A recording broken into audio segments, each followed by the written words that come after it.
Hello again, everybody. This is Dan Clouser, and welcome back to the Journey of My Mother's Son podcast.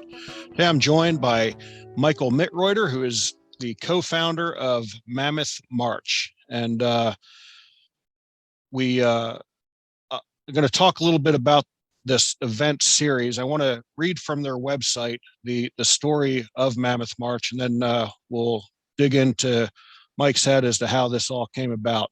But from their website, it says our story is in today's hectic world full of digital distraction, information overload, and daily routine, we're looking for ways to slow down and recharge our bodies, minds, and souls. At the same time, we must get out of our comfort zone and push our boundaries to become a better version of ourselves, as well as to help reverse the decline in our environmental health of our planet. MammothMarch is a one-of-a-kind adventure that gives you the opportunity to do all of the above. Unplug, recharge, reach your limits, push them. Michael, thanks for joining me today. Thanks for having me. So you are the co-founder of MammothMarch, which is a hiking series where people sign up and they do either a 20-mile hike in 8 hours or a 30-mile hike in 12 hours. And you guys are running these events literally all across the country. Before we started recording, I said, I don't really remember how I found out about you guys initially. But when I first saw, whatever social media ad that it was that I saw, I was hooked right away. I was like, man, this is something I've got to do. Since Sandy and I have been traveling in the RV, we hike a lot. We've hiked at a lot of different places, and always hiking with our dog. And it was just something that just really, really intrigued me to want to do a 20-mile hike. And as I kind of kept following you guys on social media, I saw this event coming up in Jersey on October 2nd, and the stars aligned. We're going to be in the area. I signed up, and I'm really looking forward to it. But tell me a little bit about, you're not originally from the US, you're from Germany. Tell me a little bit about what the inspiration was to start, MammothMarch. What was it that led to, this event series now? Sure. So I'll try to make a long story short. And I always worked in the sports industry, and basically in active lifestyle events. So I was responsible for corporate running series in Europe, basically for the expansion of that corporate running series that originated in Germany. And I always worked in kind of like a startup-like environment, but it was never my startup, right? And I worked there. The company was called B2Run, and I worked there for as long as, I think it was 10 years or so. And at some point, you question yourself if you want to do that for the rest of your life. And I didn't. So I wanted to build something from scratch, something, that I could call my own, a little more, philosophically speaking, leaving a legacy. And I always had the dream of living and working in the US. So I've been to a lot of places here during my childhood. I was lucky enough to travel a lot due to my parents being in the travel industry. So we could afford going to a lot of places that other people might not. And I basically got in touch with a previous business partner, and I said, hey, I want to do something I know how to do, which is basically running sporting events. And he had already a business in the US, and I said, you want to do something together? And he said yes. And that's basically where we started thinking about what we could do. And then speaking about why MammothMarch and why the idea of a long distance hiking series in the US. So that basically is a thing in Germany and in Europe, and it has been for the last 5 to 7 years, and really hitting a peak over the last 2 or 3 years, I'd say. And usually what happens is there's a format or a type of event that has success in the US and then trickling over to Europe. And in that case, it wasn't. And I always questioned, like, why is that not the case? And the more I couldn't find an answer, the more I was convinced to try it and do it. And I think we got lucky to do it at a time. So we first had the idea of doing it when the first few weeks of the pandemic hit, and no one knew back then that it was a pandemic. No one really knew what to expect, right? And that led to a lot of people spending time outside. You know, you weren't able to travel. You got to spend a lot more time, you know, outdoors and not in your gym. And really people got to know their local parks and trails and something like that. And that was, at the end of the day, although we had to postpone our initial events due to the limitation of, you know, participants and gatherings, the like, in the long term, it was a very lucky coincidence, if you could say so. And that basically, all of that led to the idea of hosting 20 and 30-mile hiking events. That's cool. So, yeah, I can imagine the anxiety that probably cropped up at the beginning of the pandemic when you're you know, in the midst of a startup business, Right. moving to a new country, you and your partner throwing your money at this thing, and then all of a sudden it's saying, "Hey, we're not doing large gatherings." You know, whether you're outside or not, it's not happening. And you know what? I arrived in the US. I literally remember the day because I arrived exactly 1 week before the travel ban hit. It was March 7, 2020. That's, you know, getting off on the wrong foot, you could say, but at that point they weren't going to let you go back anyway, probably, right? So I was afraid because they never let me back in. Yeah, that's amazing. I can only imagine what that was like. And then, like I said, it actually ended up, you know, kind of turning into a silver lining for you. But I'm sure at the time, I mean, what was that like? Just like, again, I mean, the world had stopped, and you know, here you are, you know, literally leaving everything, you know, to come to a new country and, you know, start this venture, and just not knowing what laid ahead.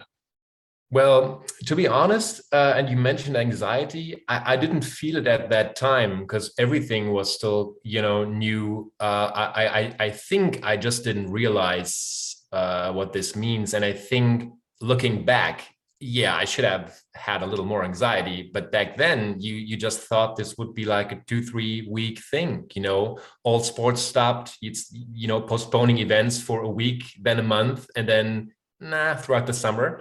So back then, you kind of like go with the flow, and when it simply didn't stop, and we have a sister company that is running 5K obstacle mud runs for the last couple of years, and they were really hit. They had like 30 plus events a year, and they had not a single event in 2020. So they really got hit hard. And when you look back, yes, there should have been a lot more anxiety, but you know, when you start something from scratch, that you always expect like a few hiccups and something not going the right way, and we basically had to adjust our plans and basically had to postpone our launch. And then actually, and then looking back to last year when we really started, the format and the type of Mammoth March and then Mammoth March event, we were required to fill in a lot of, you know, COVID operations plans. How do we, you know, what are our efforts to fight the pandemic, to fight COVID? What do you have to do to, you know, not spreading the virus and something like that? And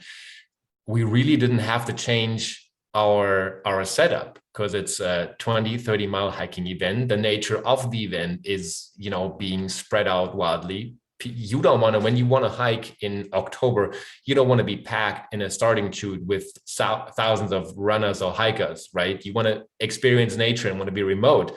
So the concept has always been you hike remote and basically socially distanced. And so we really didn't have to adjust the concept because the concept was what it was. And I think that's also a reason why a lot of people signed up in the first place.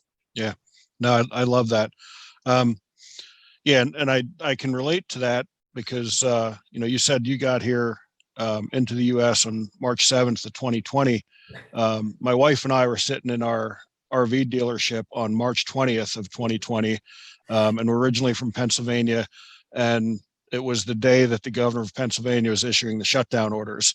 We were actually in the process of talking to our real estate agent about taking our house off the market because everything was shutting down, and buying an RV. And like the concept of what we were doing wasn't to have a mortgage and an RV payment at the same time. It was like sell everything, buy the RV. Yeah. And, we're just sitting there in the dealership looking at each other, wondering if we're really crazy or not, but it just felt right. It still felt right that it was the right time. And, it just delayed, similar to you, it just kind of delayed our launch, so to speak, a little bit more. So, we put the house back in the market in June, and then by August of 2020, we were on the road and doing our thing. So And it definitely was the perfect time, right? Looking back. it really was. Looking back, it was literally the perfect time for us to do it. It really was. So do you personally do a lot of long distance hiking? Was this something that I know you said you were kind of in the outdoor world, but do you do a lot of your own hiking, or, what was it about a long distance hike that made it attractive to do this? So my sport is hockey. I play hockey, which has basically nothing to do with long distance hiking. I love the outdoors. I love being outside. My wife is from the Alps, so I've always been into nature and hiking, but not like I was. That was my hobby, and I wanted to turn that into a business. The basic reason was also that there is literally millions of events for runners, right? You can sign up for 1K, 5K, 10K, half marathon, ultra marathon, and whatnot. But there wasn't really events for people who simply don't or cannot run or just don't want to run. My mom, for instance, I think she never ran in her whole life, right? And Tell people, if you see me running, you probably want to run because something's chasing me, because otherwise I'm not doing it. But sorry to interrupt, but go ahead. You're right. And that's actually one of the reasons why people sign up, be amongst others. So there's so many running events, but there's no such thing as a challenge for people who don't want it. And you can have your charity walk, maybe up to 5 miles, and but there wasn't something that we planned, and I think we really found a gap and something that people like to do, and it's something completely new. So you have to explain what it is, what to expect. But it's for a lot of people who want to have a challenge, and a big challenge, because you don't hike your 20 miles every weekend. And it really pushes people to their limits. And it's also a mental thing, when was the last time you spent 8 to 12 hours doing just one thing, putting one foot in front of the other, right? So it's mentally and physically challenging, but it targets the other millions of people who are not runners. Yeah. And I can relate to that completely, because I hate running, don't like anything about it. But I can walk and walk and walk and walk and never get tired of it, so to speak. And a lot of people do. Yeah. Yeah. So I love that concept that, that there was this gap where there wasn't a whole lot of, events out there for walkers or hikers. The other thing I think that's really cool about your events is there is no winner. Like, when I do that walk in Jersey, I'm literally competing against myself. Granted, there's like this goal of getting it done in 8 hours. Obviously, that's what I'm going to be shooting for. But, if I'm the first one to finish, I'm not getting like some big gold medal. So tell me about why you felt you wanted to create it more of a competition against yourself as opposed to against the other, 100 or 1,000 walkers, hikers that are there. Yeah. Well, first of all, I would say there's only winners. And we have a lot of people that ask if they could run, and we say, hey, we literally can't prevent you from running, right? I mean, how could you? You can't track a whole 20-mile or 30-mile route and see if people don't run. So that would leave room for cheating, right? And if you are an avid hiker and then you have someone running for a couple miles just to finish first, it would be wrong to award him the winner. And that's like one reason why we don't do it.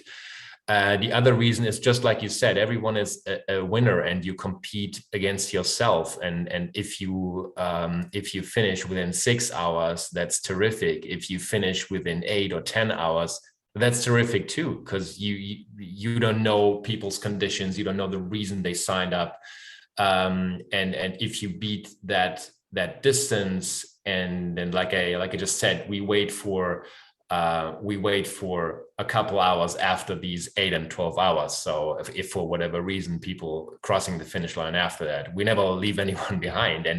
And we just want to award everyone, and we consider everyone a winner that finishes the distance. And that's I think just the concept of the event is there's no room for awarding the fastest ones. And that's besides the cheating, the room that leaves for cheating.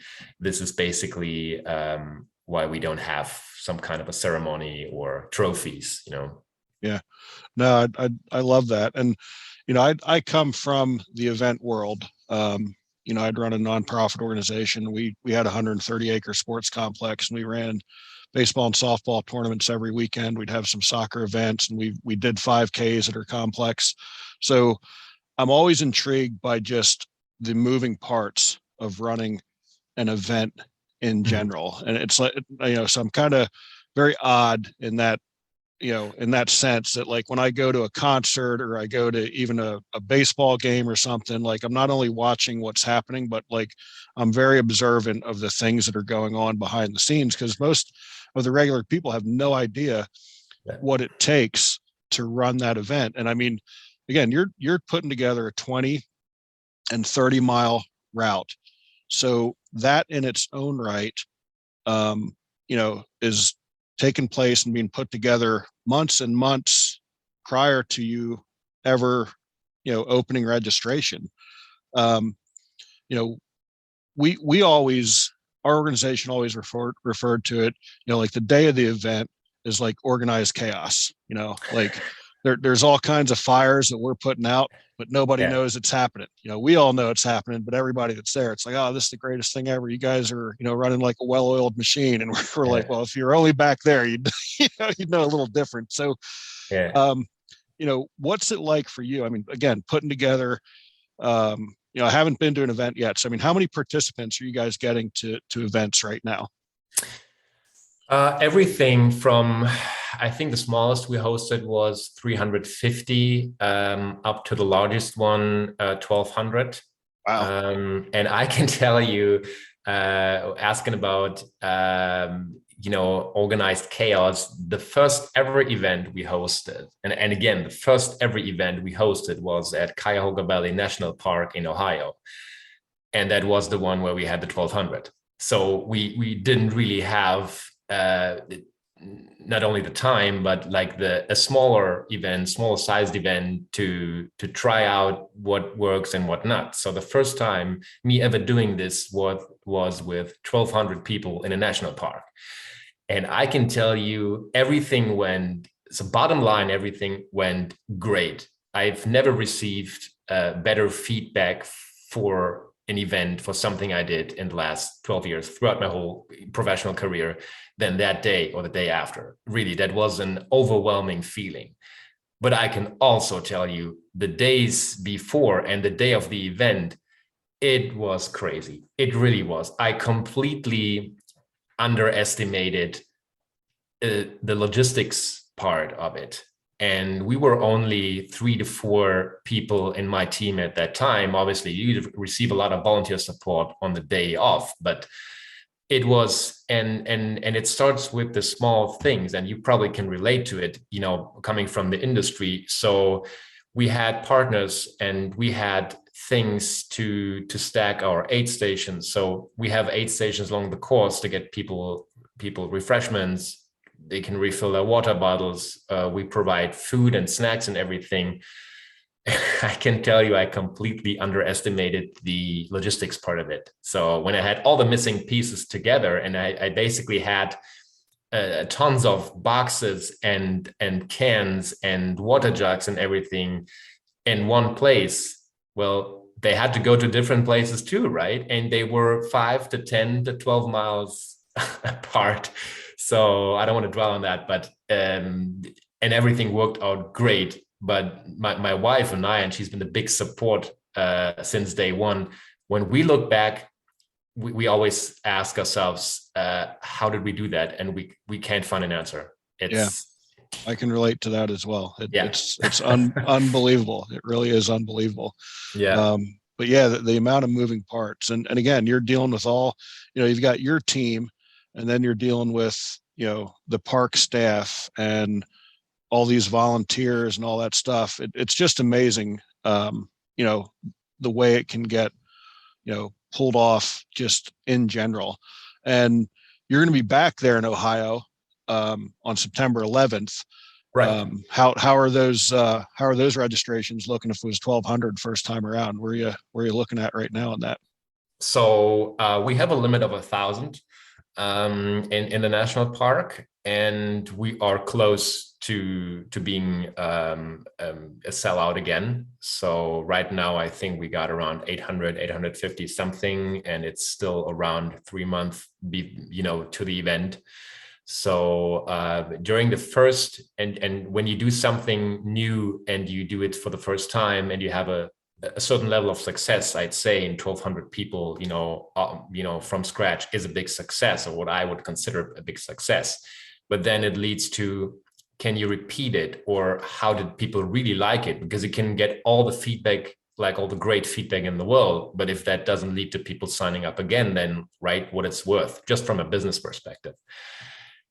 And we hit 200 registrations in the first hour after we opened, registration. And that was really like, we knew back then that this thing could fly. And but yeah, it's been going very good. Like I said, I expect a sold out event way before September 11.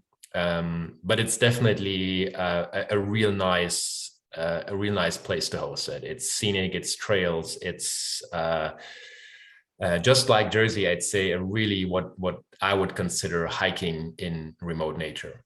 Yeah, cool, very cool. So how many events did you guys run here in 2022? I know we got there's only 2 left, the one in Ohio that we're just talking about, and the one that I'm participating in New Jersey. But how many have you guys done leading up to this point? So when we started last year, it was also only these 2. It was Ohio and then Jersey. And then we already had 6 events in 2022. We started the season in Phoenix, Arizona.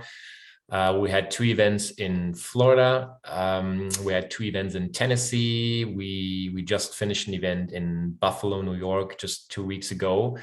And yeah, so that's 8 events in total, wrapping up the season basically with you in Jersey for this year. And then we're already focusing on, getting new venues, getting new events, and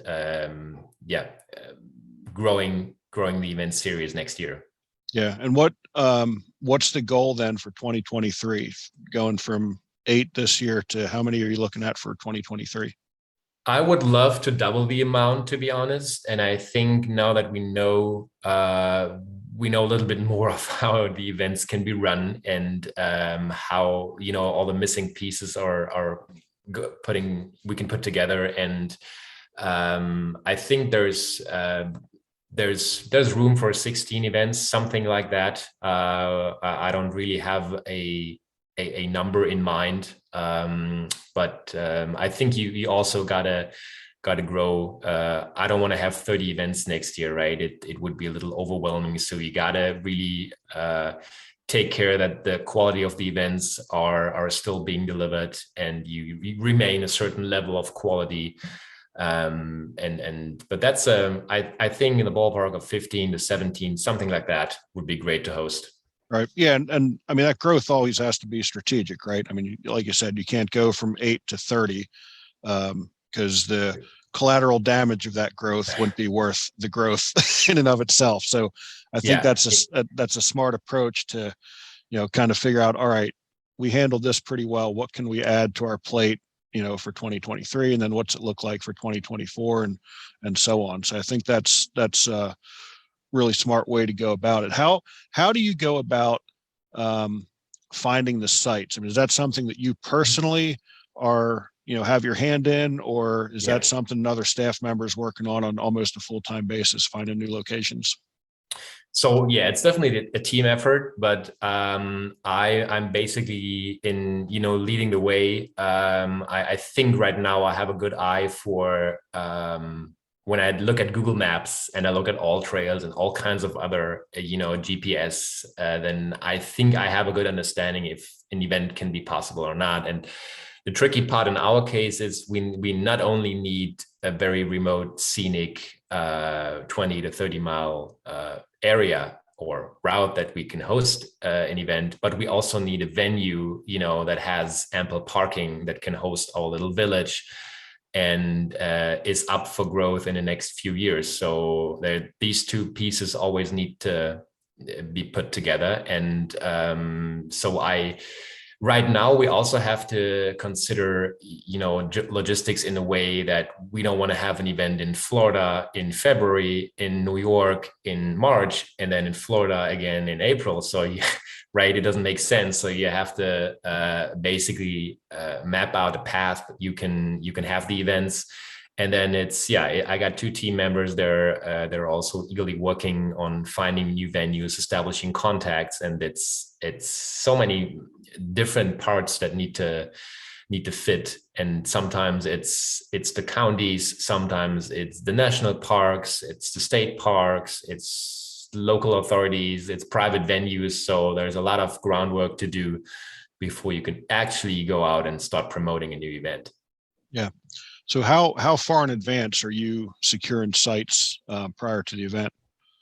So I think right now is a very good time, because with a few weeks off we have up until our next event in September, we are really working hard on finding and establishing new events for next year. So everything between 6 and up to 18 months in advance, I'd say.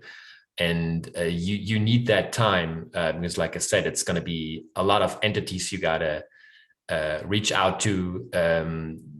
And even then, if you have the perfect place to host it, then you need a date, right? And that also has to fit in our calendar of events, 2023, for instance. So I think, and then we always need at least 4 to 5 months in advance to start promoting it. It needs to spread the word, and that's I'd say 6 to 12, and in some cases a little more than that. Yeah, that's very cool.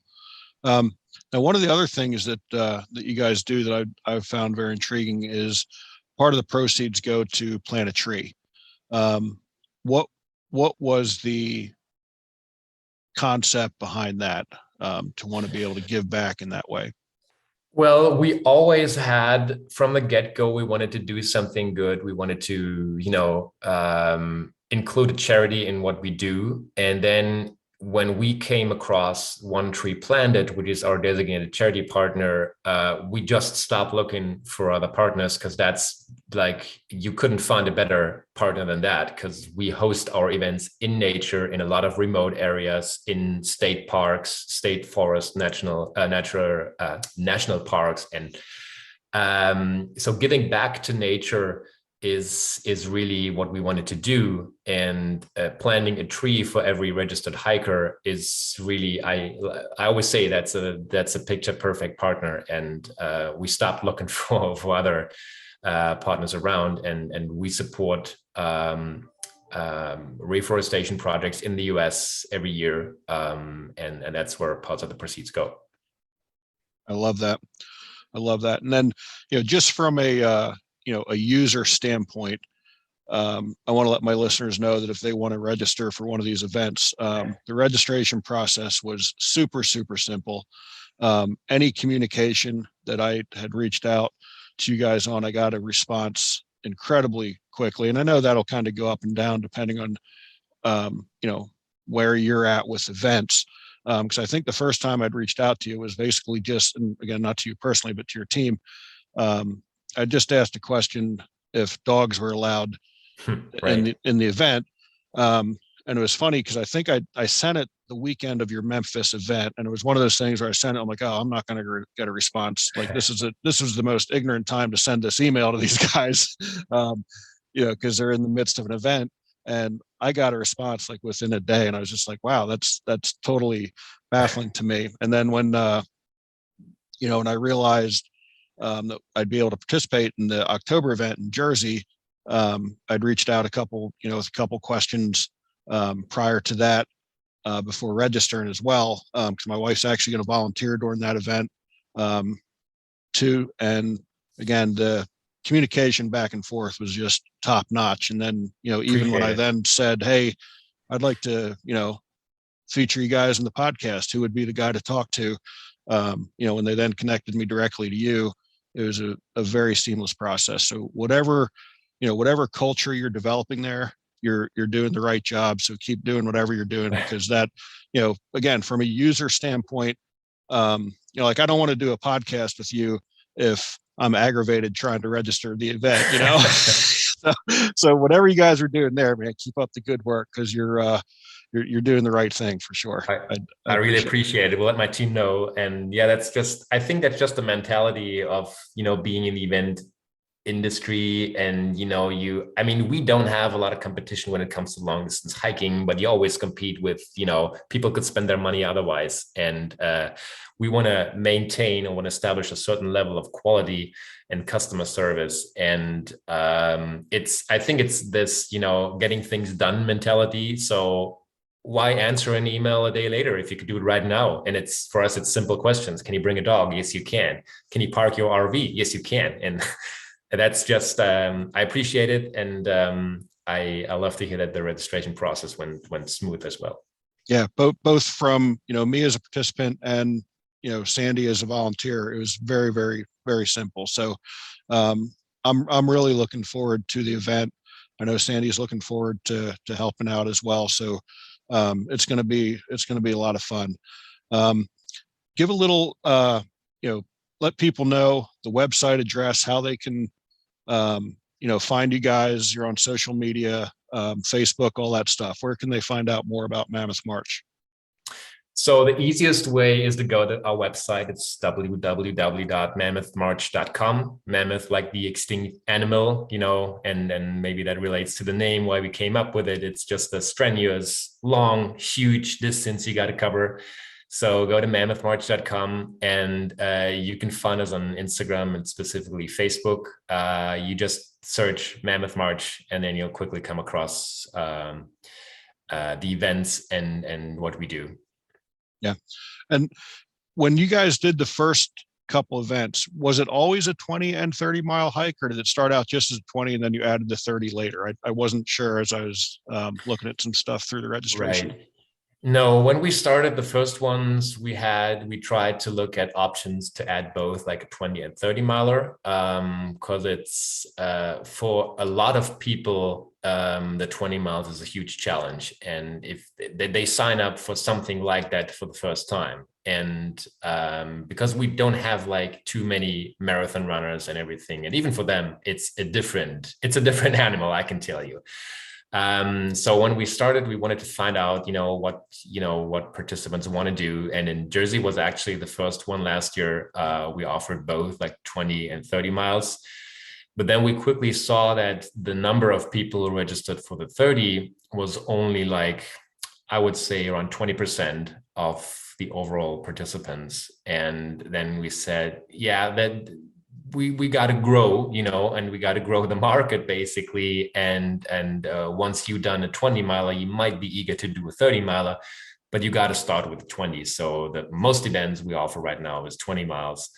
and then a few ones are 30 milers, and that's how it started. Right. Very cool. Very cool. We're just about out of time. But anything that you want to mention that we didn't cover throughout the conversation? Well, you briefly mentioned, how did you come across it? Um, Oh, knowing like that our marketing efforts seem to work, but what did you do you still know what made you sign up, or how you came across it? really don't. I said jokingly, I was probably having, a conversation with my wife and mentioned the word hike. And of course, Google was listening. So the next time I picked up my phone, this thing came up for Mammoth March. But I really don't know. It was something on social media. I saw an ad on social media. I saw something on, social media, and it caught my eye like right away. Because like I said, as we've been traveling in the RV, we've been doing a lot more hiking. And some might only be a 3 or 4 mile hike, some might be a 10 or 12 mile hike. But just the concept. I mean, like I said, I hate running. So the chance of me ever doing a 5K, or got a good friend of mine that she runs triathlons and marathons and stuff like that, and I think she's completely out of her mind to do that. I got another friend that's running the Boston Marathon, the New York Marathon, stuff like that. But again, my concept is, if you can, drive 26 miles, why would you want to, run 26 miles? But the idea of hiking 20 miles is completely attractive to me. So it just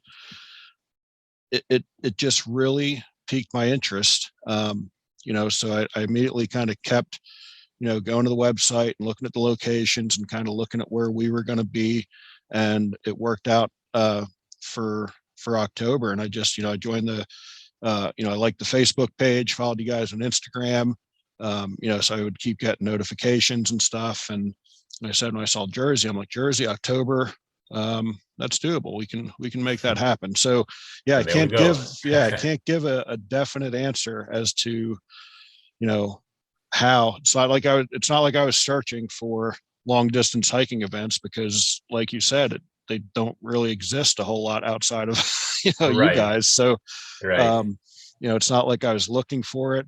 It just kind of popped up. So whatever the, algorithms were, worked for you guys at that particular moment in time. And I'm really, really looking forward to doing it. And I keep, doing the math in my head as to where I got to be, what my pace has to be for per mile and all that sort of stuff. And, we're stretching out our hikes a little bit here and there now to make sure we're going to be in good shape for it, and all Yeah. that sort of And stuff.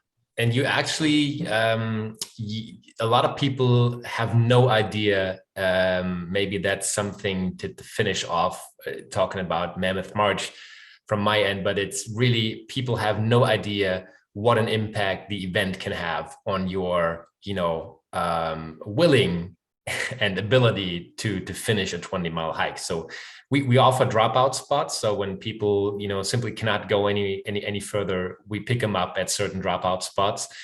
But a lot of people are reluctant to sign up because they think they only done like 10 miles at a stretch, and it was strenuous and it was exhausting. But so many people reach out after the event, and they've told me that the event itself and the inspiring meetings along, the trails, and people cheering themselves up, and that really made them go literally the extra mile, and that has a huge impact. So if you've done a 15-mile hike and you said you did, you're going to be perfectly fine for October 2nd.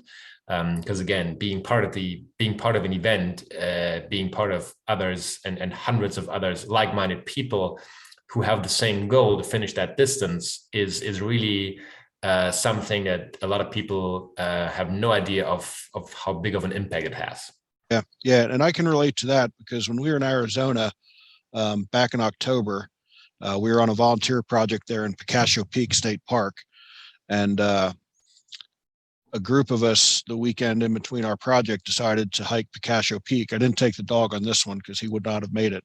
But as I'm reading the the details of this trail and everything, we basically had an 1,800-foot incline in a mile. And, there were sections there where you needed the cables to hike up it. And that's stuff that I've never done. Because again, normally I'm hiking with my dog. So I'm not on, steep inclines or, moderate difficulty, so to speak.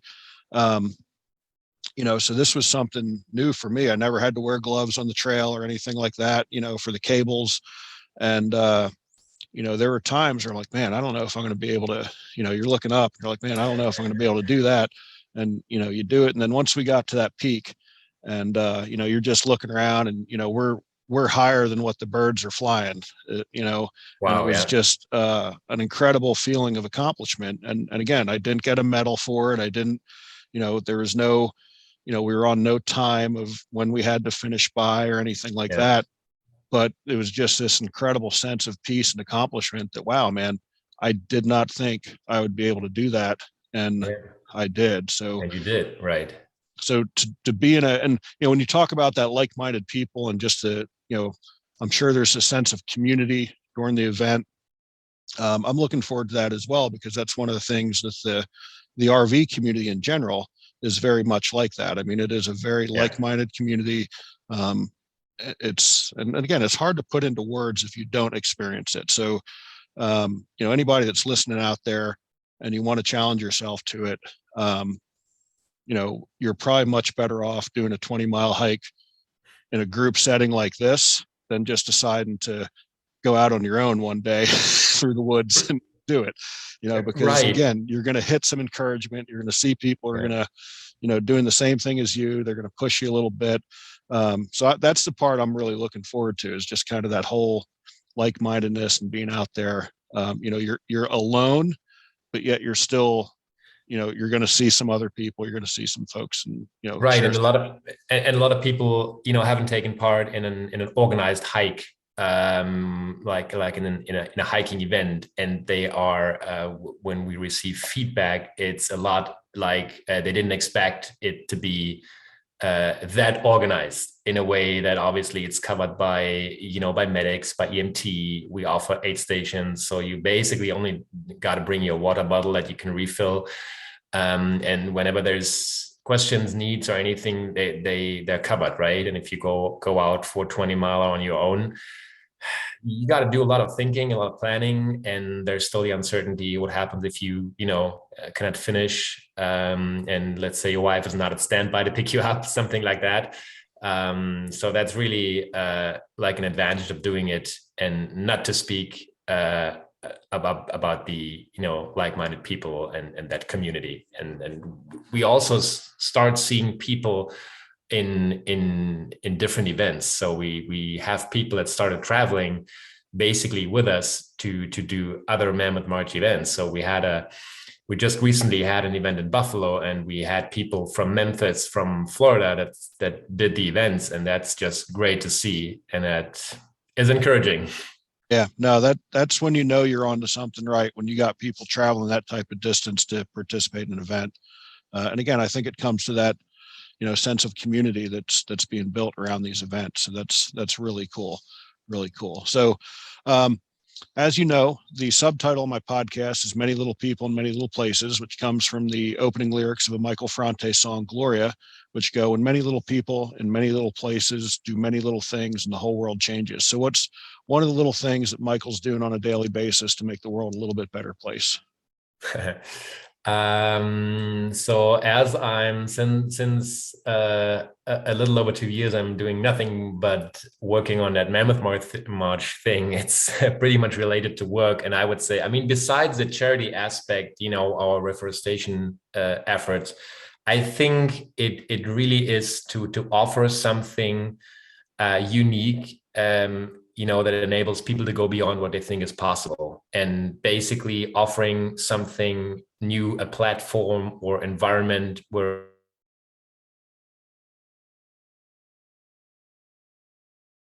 with nature, reconnect with themselves, right? So and maybe it's a long shot, but at the end of the day, it is becoming a better version of yourself. And that's really not just some quote. It's really something we've been experiencing, and with so many reasons that people state why they sign up. It all starts with, like you said, it starts with the little things, right? It starts with one step, and then you put one foot in front of the other, and then you got a 20 miler.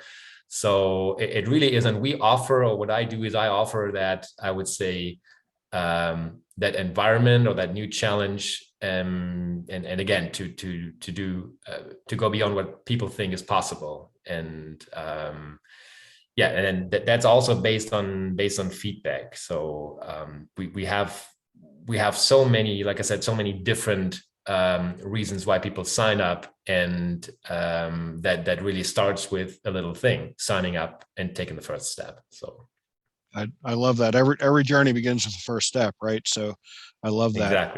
Exactly. They talk about how do you eat an elephant one bite at a time. So how do you complete a 20-mile hike one step at a time? So I love that. I love that. I think it fits perfect. And maybe just if we have another minute or so, let me just among a few stories that simply stick to my mind. It's really something that when we were in Memphis, we had two guys finishing after 13 hours. So it took them 13 hours to finish that 20-mile hike. And they told us they were 350 plus something pound overweight, and they literally signed up to have that as a starting point in their life to become to be better, to be healthier, to be more active. And they said they had a couple of goals, and the first goal was to finish that distance. And what really got me is that they never quit. Yeah. Maybe they took an hour break, and they probably have, or maybe 2-hour breaks, but they never quit, and they finished in darkness after 13 hours. And let me tell you, they were the happiest participants we had all day. And that's really, they really took what Mammoth March should be all about. They took it as a challenge, and I think it was a mental challenge as well, being out there for 13 hours. And they didn't quit, and they said, we'll be back next year, and we'll finish in 10, maybe in 8, right? And that's really, we got them, they got the ball rolling for a more active and healthier lifestyle. And that really is like one of the reasons what people sign up. But that simply, stories like that stick to your mind, and it's really something I felt like I had an impact on their life with the event we offer. Yeah, no, I love that, and I think it's a metaphor for life. I mean, you just keep moving forward, even if you got to take a break every once in a while. You just keep moving forward, and right. So I love that. That's a great story. And I'm sure you probably have hundreds of others like that. Like you said, why people, yeah.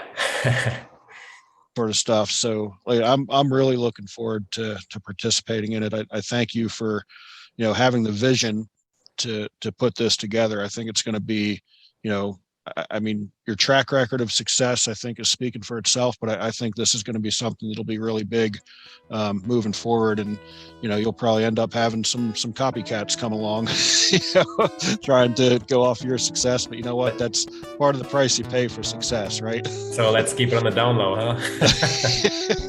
Yeah. So, Mike, I really, really appreciate your time. I'm looking forward to October. This was a blast, and I'm sure the hike is going to be so much more fun than what even this was. So I appreciate the time. For those out there listening, be sure to check out my other podcasts and blogs at danclouser.com, and be sure to check out Amazon for the latest book, The Journey of My Mother's Son.